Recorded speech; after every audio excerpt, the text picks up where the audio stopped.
What's up, everyone? I think the Archon Type B will make a good suppressor hose due to its non-tilting barrel locking system. But can it dethrone my current favorite, the Beretta 92? That's what this video is about.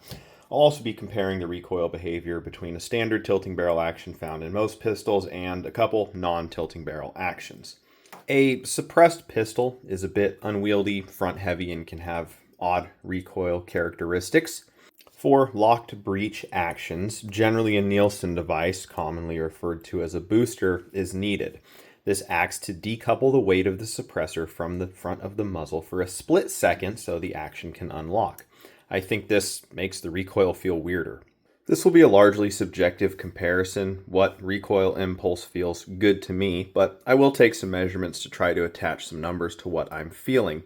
There are so many other factors that contribute to the recoil behavior of a pistol that this will be very unscientific. The Archon Type B has the AF speed lock system. If you're curious about how this system works, check out the link in the description to a playlist of all my Archon Type B videos.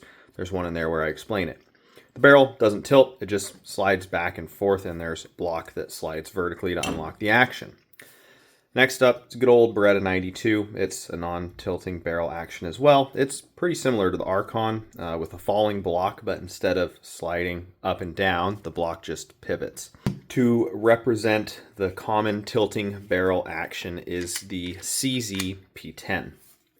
The suppressor is a rugged obsidian. It has an aluminum body and stainless baffles, so it's not the lightest thing. I'll run it in the long configuration with a booster, and then I'll run it in the short configuration without a booster. I already know the CZ and the Beretta won't function like this. Maybe the Archon will. Let's get into it. Let's look at some slow motion footage of the pistols firing. This ammo is all 115 grain Blazer brass. The suppressor is in its long configuration with the booster installed. The threaded barrels are all similar length, about 5 inches.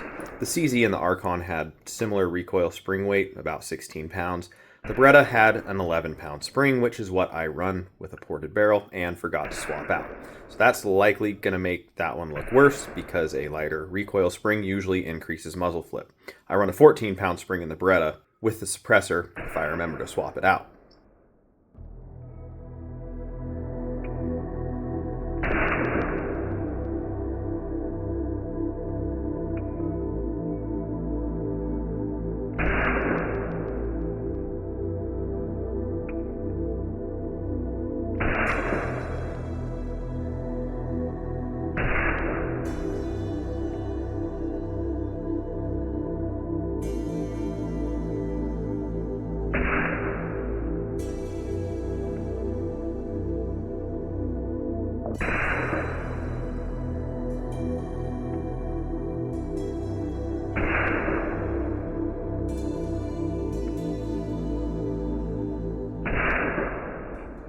I'm going to measure the distance the suppressor tip moves from the moment before the shot is fired to its highest point during the recoil cycle.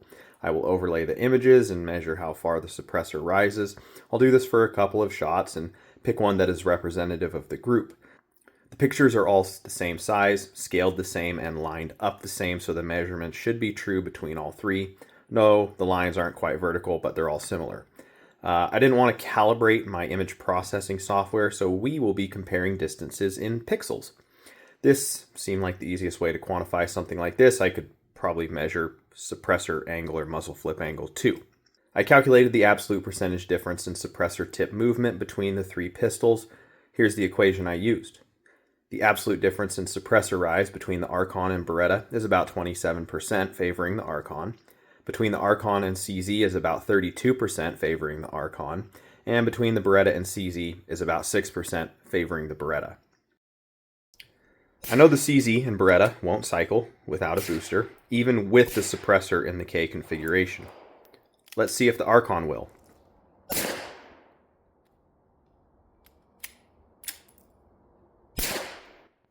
Nope. Maybe a titanium can would.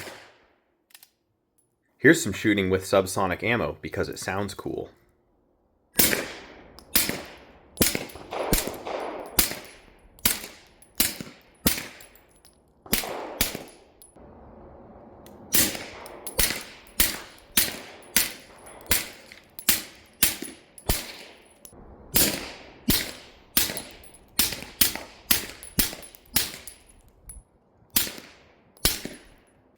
Well, I have a new favorite suppressor host.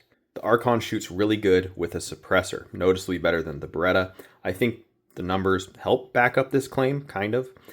I've not shot a suppressed 9mm that behaves this well under recoil. It just doesn't move very much. I have generally been unimpressed with this pistol, but it's got one good thing going for it now. In terms of tilting barrel actions, there are some that feel better to shoot than others. The 1911 is a good example. When the barrel tilts, it doesn't tilt much, and the unlocking motion is a smooth arc due to the barrel link. The linkless design of the CZ in most striker-fired pistols results in an abrupt change in direction when unlocking and a higher tilt angle. A linkless cam track style barrel is kind of in between those two. A shorter barrel in a tilting barrel action will tilt at a higher angle, resulting in the can whipping around more and probably making it feel worse. Some dude was messaging me on GrabCat after he downloaded my model for the mag catch extension. His Archon wouldn't run with a suppressor. I told him when I test mine, if I have issues, I'll try to document and diagnose it. But mine ran fine, so sorry, dude. He also mentioned getting more gas and junk back in the face with the Archon. I didn't notice that, seemed comparable to the other pistols I tested. So that's it for this video. The Archon makes a pretty nice suppressor host, I think likely due to its unique barrel locking system in which the barrel doesn't tilt. Thanks for watching. I'll catch you next time.